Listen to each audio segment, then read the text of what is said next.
this idea of the sedentary life, and especially since COVID happened for a lot of us, right? That we found ourselves stuck at home and working from home, which is can be nice in the sense that you can just roll out of bed and get to work, and you don't have to fight traffic and do all of that. But you kind of miss out on some of that activity that naturally may happen, at a workplace. Hey everyone, this is Aaron and Juwan, and you're listening to Wellness for Real People. This show is for people who are on the go, busy, and looking for ways to live their best lives. We focus on wellness topics in mindfulness, exercise, diet, and sleep, and share quick, actionable tactics to improve your health and wellness. We're not perfect, but we're trying to get a little better each day. Let's grow on this journey together. Hey everybody, welcome back to Wellness for Real People. My name is Juwan, here with my co-host Aaron. And today we're talking about a great article that we found through the University of Colorado Health System website. And it's really talking about the importance of exercise, this idea that, all of the activities that we do throughout the day count as exercise, and how important it is to get enough exercise in order to feel better, sleep better, and prevent disease. So we're going to talk through just how much exercise is recommended per week, kind of what's the average in terms of what most people are getting on a weekly basis. And we're going to talk through, some of the challenges with the lifestyle that we currently have today, a lot of us with this kind of sedentary lifestyle, and then some of the benefits of, getting proper exercise. So we'll talk through all of that and more. So looking forward to getting into this conversation today. So to kick the article off, the author says, every physical activity that you do throughout your day counts towards better sleep, better brain health, and towards lowering the risk of cancer and cardiovascular disease. And so the question then is, well, how much exercise should you get each week? And the recommendation that Dr. Patrick Green, a cardiologist, recommends is, he says adults should get 150 to 300 minutes per week of moderate intensity physical activity. And that comes out to be about 2.5 to 5 hours worth of exercise. He goes on to say, 75 to 100 minutes of vigorous intensity activity, and recommends also some muscle strengthening with resistance training should be done about 2 times a week. So I think that's just a good benchmark to kind of keep in mind. And we'll kind of reference that, throughout our discussion today. But, I love the idea that he brings up that, muscle strengthening activities, it doesn't just mean going to the gym, right? Right. And getting these heavy weights out and lifting them, right? It can also be things like lifting your children, right? Or climbing upstairs or shoveling the snow. Like here in Colorado, we get a lot of snow. And so, on those days when it's really cold and snowing out, maybe you getting out there and shoveling a little bit, and maybe even doing your neighbor's walk can help with getting, that recommended exercise. And so really thinking a little more expansive, a little more broadly around what is exercise and how can we incorporate, these everyday activities and make it really a lifestyle that we're consistently moving, I think is really, really important. Yeah, I agree with you. I think it's, really nice to just hear that from somebody that's an expert, that you don't have to kill yourself in the gym lifting hundreds and hundreds of pounds, right? It's just like any kind of moderate activity, vigorous activity, right? It doesn't have to be these intense workouts where we're in boot camps and going crazy. I think we've both been in those situations where we're in these workouts and we just feel so burnt out and tired that we don't typically go back to it. But it's really not about that, right? It's like a lifestyle thing where it's just averaging these amount of minutes through any kind of activity is going to get you where you need to be. So I thought that was really cool. Yeah, yeah. One thing that I was I'm taking notes on, they said exercise and healthy habits start early. And Mm-hmm. so I have a little one, you have a little one. And so they recommend, children ages 6 to 17 should get about 60 minutes of physical activity per day. And so that's something I definitely want to keep an eye on and make sure that I'm doing with my little one to try to make sure that we can build those healthy habits. I know that's something that's kind of been challenging, right? In recent years and decades, right? Just, like less PE and things at school, right? And, just so, Distractions, like so yeah, many tech options now. It's like so many screens, right? It's right. like you can't get away from either you're on the screen, they're on the screen, there's just screens everywhere. Yeah, yeah. Yeah. Yeah, my little 2-year-old just loves the screen, and Oh yeah. his little iPad, and he's always watching his little shows and programs. And so I want to make a conscious effort to make sure that we turn the screen off, uh, you know during the day at least a little bit, and let's go for a walk, let's go to the park, which he loves to do. Right. But, sometimes you just forget, and so I want to be more diligent about that. So, we talked about kind of the recommended amount of exercise we should get each week, but how much are we actually getting, on average? And so Dr. Green says about only 1% of children, 1%, just 1% of children have the That's ideal very cool. dietary habits, and fewer than 50% of adolescents get the guideline recommended amounts of physical activity. So that is very, very alarming. Yeah, and it's like you said, it's like things we can control, right? For the most part, like especially in the young age, right? For children, just what we're being conscious of what we're feeding them and what we're allowing them to participate in and do. And then even in that adolescent age, it's just really trying to keep them involved in some kind of physical activity. I think about sports all the time is something that I did like early on when I was younger, but I didn't really do in high school or anything like that. And I feel like I missed out on that opportunity. And something I want to, keep introducing back to my kids is if they're interested, I'm not going to force it, but if they're interested, just want to like introduce different types of physical activities, whether it's sports or some kind of dance or something physical that they can participate in. So I thought, that one's going to stick with me going forward. Sure, for sure. And then as it relates to adults, uh, the doctor says, currently only 26% of men and 19% of women and 20% of teenagers are meeting the, activity recommendations. So, yeah, it's very, very, very low number of folks that are getting the recommended amount of exercise. This next quote really shocked me. He said, getting just 25% of those people to be more active would prevent almost 75,000 deaths annually It's in the crazy. United States. It's insane. Yeah, Yeah.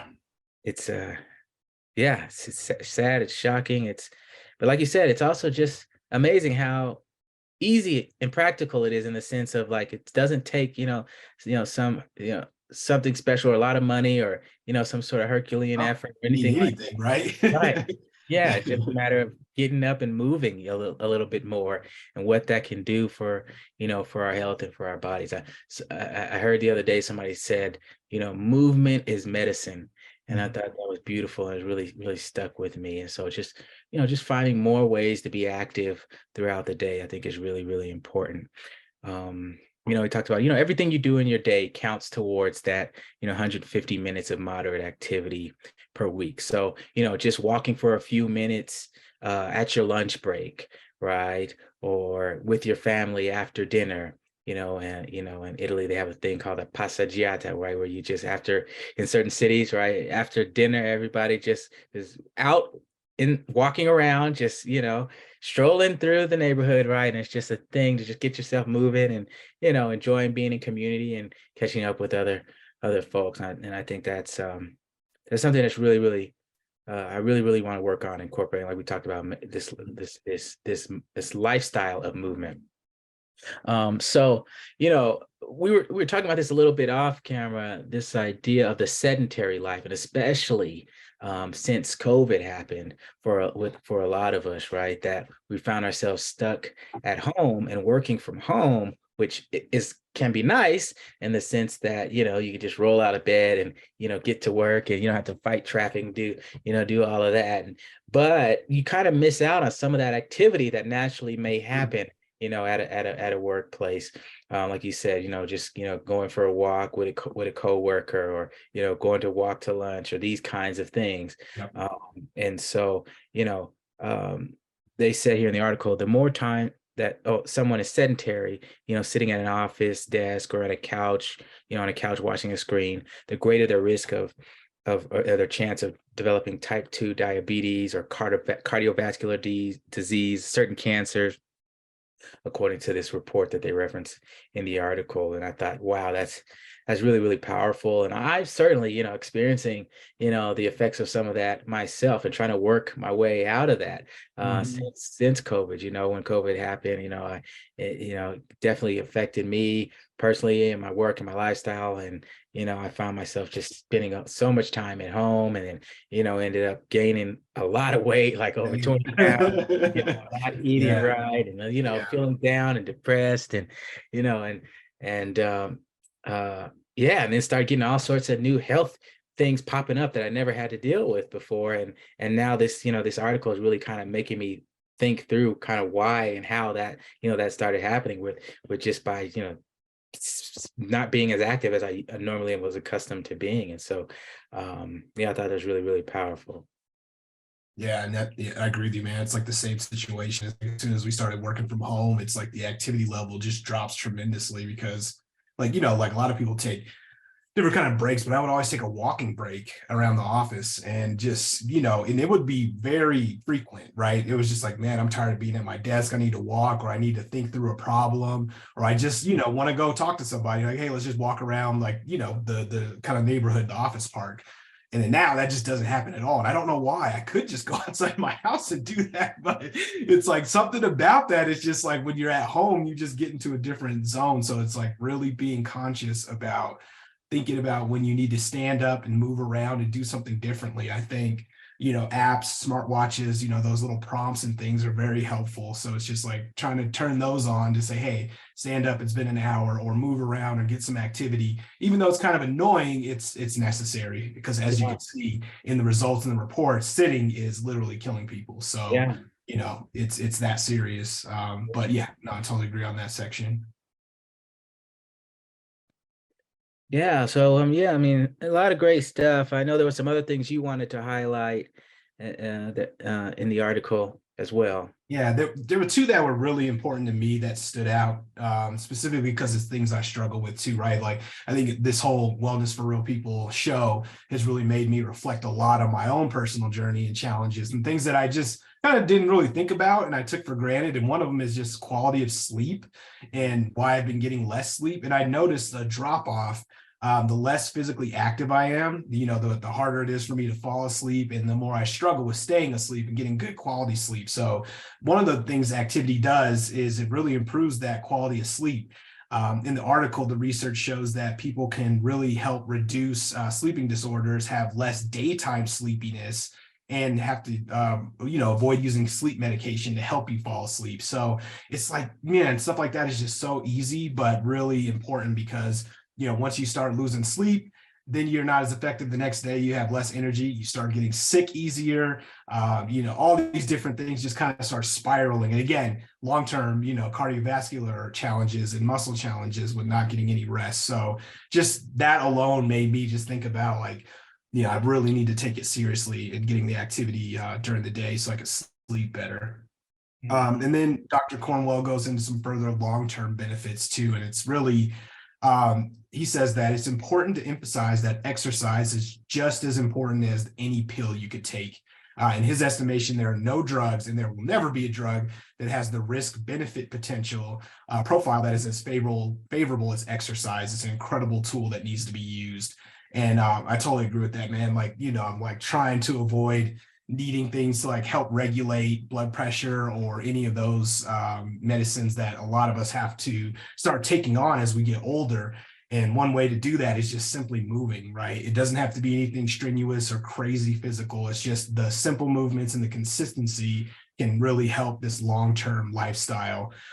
He said this also helps lower risks of certain types of cancer as well, like bladder, kidney, stomach, lung cancer, all these things, right? You think about big long-term effects. It's so easy to ignore when you're younger, but as you get older, these things become serious and very real, and you can avoid them, just with the right kind of plan and activity and healthy lifestyle. So super important, super relevant. And then just to kind of cap off the article, one of the points that they also bring up is this fact that we think we're just too busy, right? You know, you hear it all the time. Oh man, I'm too busy. I don't have time to work out. I don't have time for this and that. But you know, what the article argues is that, you know, there's really no magic pill, you know, when you're 50 or 60, that's going to reverse a lifetime of inactivity. And if you could just turn off the phone, the device, tablet, TV, whatever it is, and take a 30-minute walk, that's going to be a tremendous benefit to you. And he said Americans are not as busy as they think. You know, averagely, Americans watch about just under 8 hours of television per day. And if you think about that in your typical day, you know, sometimes you might get up, watch the news, right? Or Sports Center or whatever, right? And then, you know, hey, maybe now that you're working from home at lunch, you might watch some TV while you're eating lunch. And then at dinner time, a lot of people just watch TV at dinner. And you think about like 2 hours in the morning, maybe 2 hours or 1 hour at lunch, and then 2-3 hours in the evening. You're getting close to that 8 hours, and maybe you're laying in bed watching TV, right? So like there's time somewhere in there. It's just really about carving out the time to do it, because we're never going to get less busy in that sense, but there's always things that we can change and adapt to give ourselves the time to do the right thing. So you know, one of the things they can argue too is like incorporating exercise while you're watching TV, right? Like you got your favorite show, hit the treadmill if you have one, or any kind of activity that you can get in. You're listening to a podcast, do it while you're on a walk, right? Any of those kind of things are super beneficial. So overall, I thought it was a really good article. Good, practical, simple tips, things that we really don't think about, because when I think about exercise, I always go to this place of it's got to be like a fitness program, and I've got to get all these things, and I have to have all the equipment. I got to have a nice gym, and it's really not necessary. It's just movement. So that was kind of my final takeaway. Yeah, no, great points. And yeah, definitely something that I want to continue to work on and get better at it. Like we talked about, just making it these little lifestyle choices, you know, just committing to, at least for me, you know, I've been pretty good about going, you know, getting my, you know, workouts in consistently, you know, 4 to 5 times a week.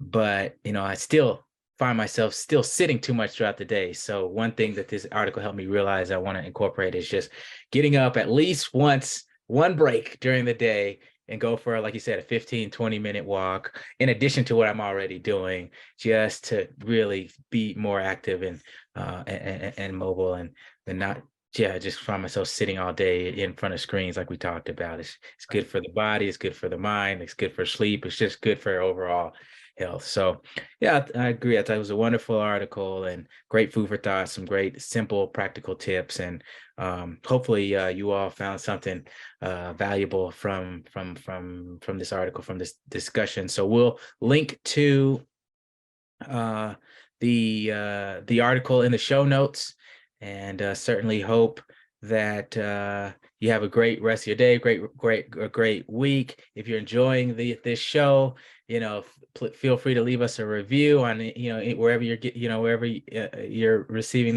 this podcast.